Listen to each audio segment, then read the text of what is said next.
What's in here? Your mama? I'm kidding. I'm sure she's a wonderful lady.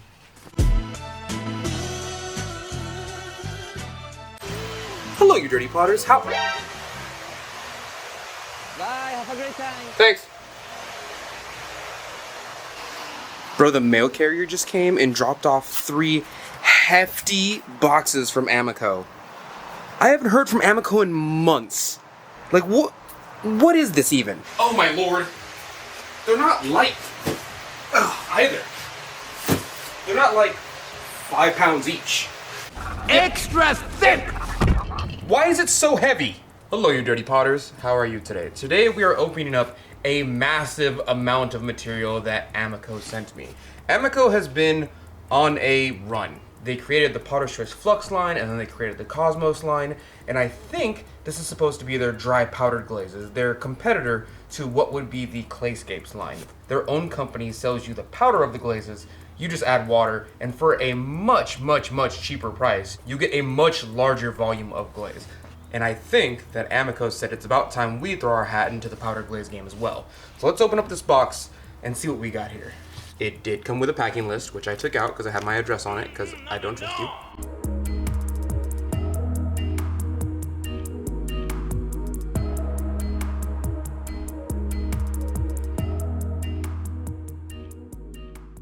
Okay, so yeah, it looks like I was right. They just sent the powdered glaze. This is exactly what Clayscapes does, except for this is the Amaco brand of them. What's this little piece of paper here? Okay, so this is the test style, and what I imagine will be instructions for their new dipping and layering glazes. I assume this line of glazes is supposed to be used exactly how I use my general use glazes. You've seen me on this channel before use giant buckets, dip and layer my glazes. Except for most people don't feel comfortable or don't know how to put glazes together, but they kind of do the majority of the mixing for you. I like that they came in their own little individual boxes as well. Like clearly this is the test aisle for this one, and the next one of course has its own test style on it. We have low tide here. We have a floating blue, which is crazy because I actually have my own recipe for floating blue. This is a very standard glaze in the glaze maker space. Almost all of us who make our own glazes have some recipe to a blue or a floating blue type glaze. So I'm excited to see how this competes with my own floating blue, because I have a super old recipe that I've never even changed. Let's open up box number 2 here.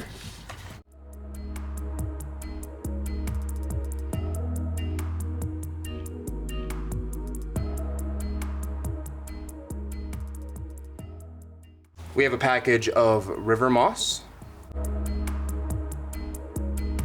We have a package of ebony. This is gonna be our black. Having a good standard black glaze for a dipping or layering glaze is fantastic. I'm telling you, it goes, if you mix this with any PCF glaze that's lighter than this, I swear to you it would work out fine. High hunches here, high hunches. Oh, why is this one heavier than the other two? We have enamel white,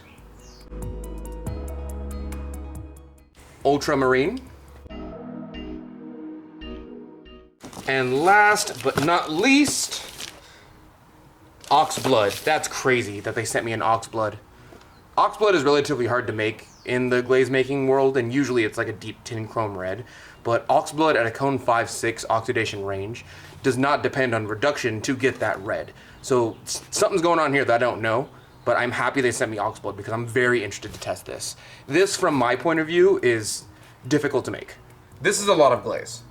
A lot. And I think they told me that every one of these boxes creates about 2 gallons of glaze. I'm gonna check right now while I'm editing how much one of these boxes cost, because my real concern is to see if they compete in a market where this type of thing already exists. If they can sell more standard and better colors at a lower price than someone who's already doing this, then this company's already won, especially with their great advertisement. That being said, these are very basic colors, not in a negative way. Almost every potter who sells their work online, especially on a functional work level and produces their own stuff, is looking for base colors like this. They want a red, they want a black, they want a white, they want a green, they want a yellow. They want the base colors, especially blues. So I think this is supposed to be the answer to those of you who are in the functional production or selling world for ceramic arts. Here comes the real trouble. We need to figure out what to do with this amount of glaze, because this is a crazy amount of glaze to go through. we're gonna do one that I'm gonna pick right now, and you're gonna choose the next one in the comments below. The one I'm picking right now is enamel white, because I think this would make a fantastic liner glaze. It has a food safe sticker on it. It seems to be fairly white. It's good. It's not too clear. It's not too shiny. It's not too translucent based on the test style. So we're gonna test this along with some of my more unfriendly glazes and see how it works out. Let's open up enamel white first. I am doing empty bowls at the moment, so it'd be really good to find a new liner glaze besides my own recipe. Let's see how this one works.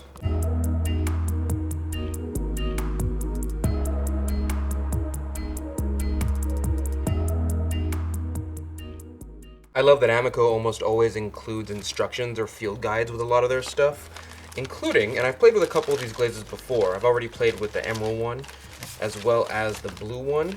These are technically stickers. So if you have a bucket that you know you're gonna use for dipping glazes, much like this, you can technically, and where is it? I'm gonna cut it up just because I'm like that.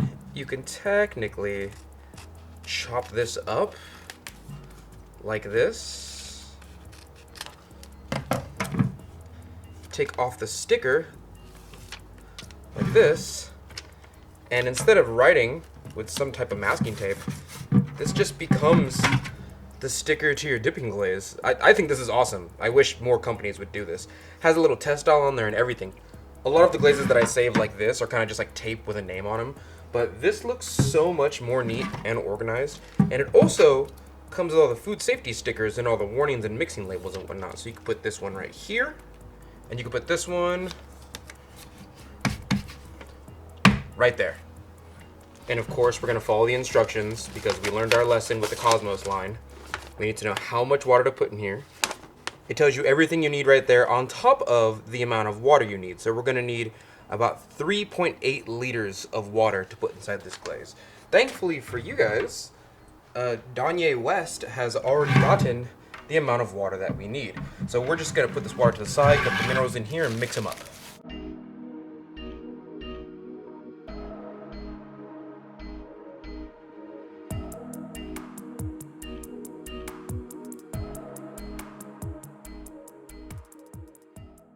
Okay, so I have this container that I love because I can see through it. And mine's about 4, probably a little bit more liters. It is very clear to me that I probably should have gotten something that was above a 4-liter container, considering this thing needs about 2 liters or more of water.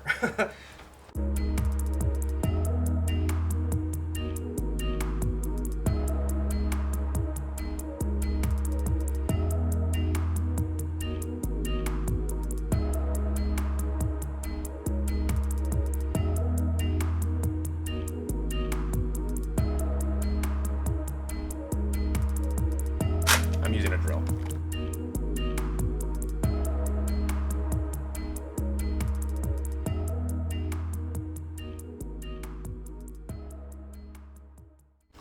Okay, that feels pretty good, but just because I am who I am going to sieve this because my glaze maker brain will go crazy. So I'm gonna get my good old talisman sieve here.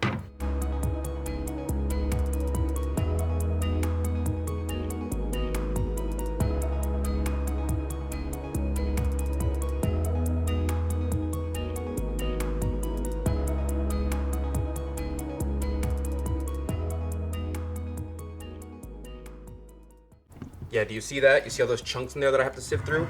That's the stuff I want to get out. On top of that, I know I can mix this until the cows come home, but you see all that leftover glaze in there? I want that in my glaze. That is part of the formula. So what I'm going to do is I'm going to take my brush, I'm going to actively put those back into the recipe. Because that stuff matters. Imagine you were making a cake or something, and you're missing like 50 grams of flour in a batch. It's not gonna come out the same, right? And I'm also gonna make sure all those chunks are out.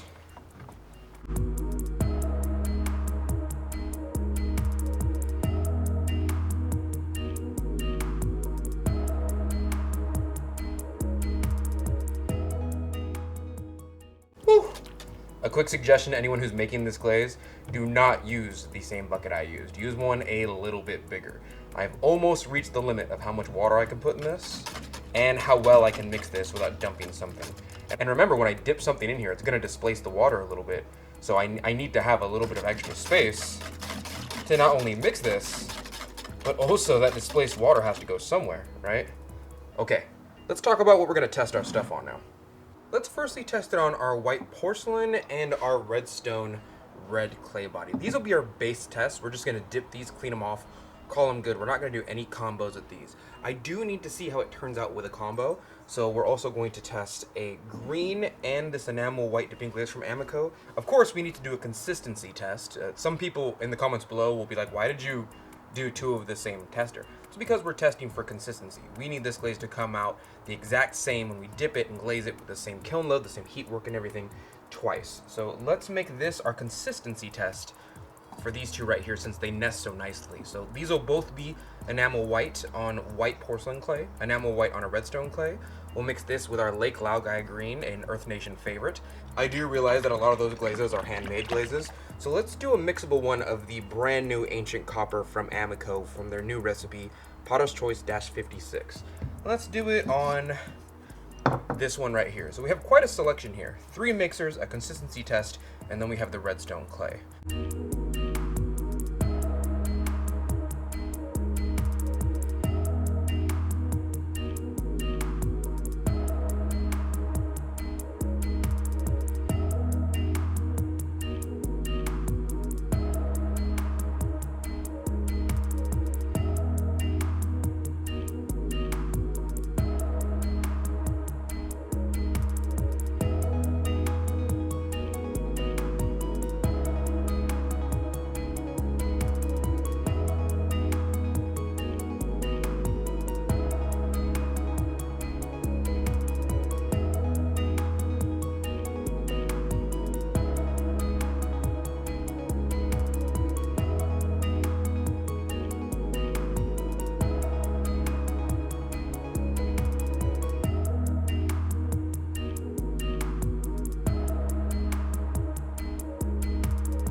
Keep in mind, there's a couple of things I'm looking for with this glaze. Number one, I want to see how well it does as a liner glaze. I would be elated if I found a glaze that I didn't have to make myself on the cheap for a dipping and layering glaze that worked really well with a bunch of other glazes and worked as a food-safe liner glaze. This is a food-safe glaze, and because of that, I want to see how well it does with other food-safe glazes so I can sell them to my customers. On top of that, you'll notice that I didn't leave too much room on one of these. Here it is, right here. I didn't leave too much room on this one because I want to see how far this runs. So on this bowl specifically, which is the smaller of the two consistency tests, remember that this is the glaze line right here. I want to see if this runs whatsoever. And this is a healthy coat, mind you. It's a pretty good coat. It's not thick, it's not thin, it's just right. I follow the instructions. With that being said, let's put them in the kiln. Okay, now that everything's out of the kiln, let's take a look. These two are the white consistency test on a white porcelain clay body, 2 bowls dipped the exact same way.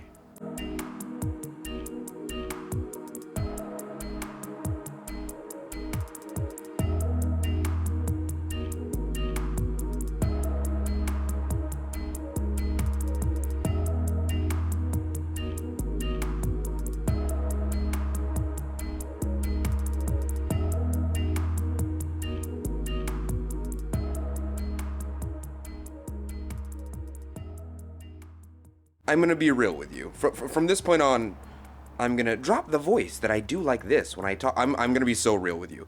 This entire glaze is just white. And I feel bad saying that because usually I look for some use to a glaze, and that I think every glaze has a specific use for every person who wants to express themselves in a certain way. So I think this would make a fantastic liner glaze, but it's not clear in the way that most people would use a liner glaze. It really and truly is enamel white. It doesn't have any clearness to it. It's more like a matte white, if anything else. That being said, throughout all of my tests, this truly is just white. Almost every single test I got back looks exactly the same way. If there's one thing I can say for this glaze, it is consistent, but I kind of don't want to waste your time panning over all the pots just to show you the same thing over and over again. So I'm just going to pull them out all at once and show you. Here's our consistency test on porcelain. These two are obviously white. We had a bit of crawling on them, but I assume that's my problem as most of the tests didn't have that. Here is my Laogai green with enamel white. It didn't really do too much. In fact, it made my green less green, and this isn't much of a combo.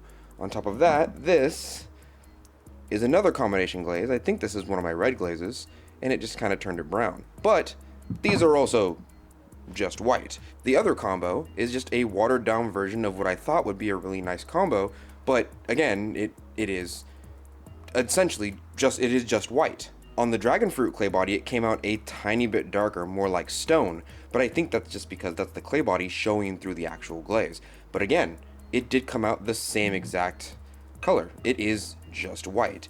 And even on the redstone clay body, it did come out essentially just white. There's no real variety. There's no real difference with any of these. And again, I feel a bit bad just kind of speeding through the review like this. Usually I give you a much more elaborate and professional review than something like this, but truly I don't want to shove these in your face going over glazes that are literally all the same all throughout. Consistency, a banger. Color, it's just white. The combinations aren't that great, and I only say that because I know there's plenty of you right now who are probably typing right now, how do you know it's not good for combinations? You haven't tried all the combinations. Look, we tried 3 here and none of them really came out good. Plus, Amaco makes a really good combo enamel white type glaze already called C-10 Snow. C-10 Snow isn't one of my favorite glazes, but I have found a couple combinations with those. But at the end of the day, you really are just buying an enamel white type liner glaze. And my conspiracy theory brain tells me that this is just the recipe to C-10 Snow that they put in a larger quantity and sold off to people, but I don't know. Well, thank you, Dirty Potters, for joining me today. You know, I feel like this glaze review was a bit lackluster. This is far from how the majority of my videos go. Usually I find a couple of worthwhile combos. We do a good consistency test. It looks a little bit different on brown clay than it does on white clay, but this is such a consistent white glaze that almost all of the glazes that we put it with got overpowered by the glaze itself, and on top of that, from brown clay to dragon fruit to porcelain clay, it came out essentially all the same, with a bit, and I truly do mean a bit of color variation with the difference in between the white clay body and the very dark red clay body that I have. This truly does, if from far away, I wouldn't be able to tell.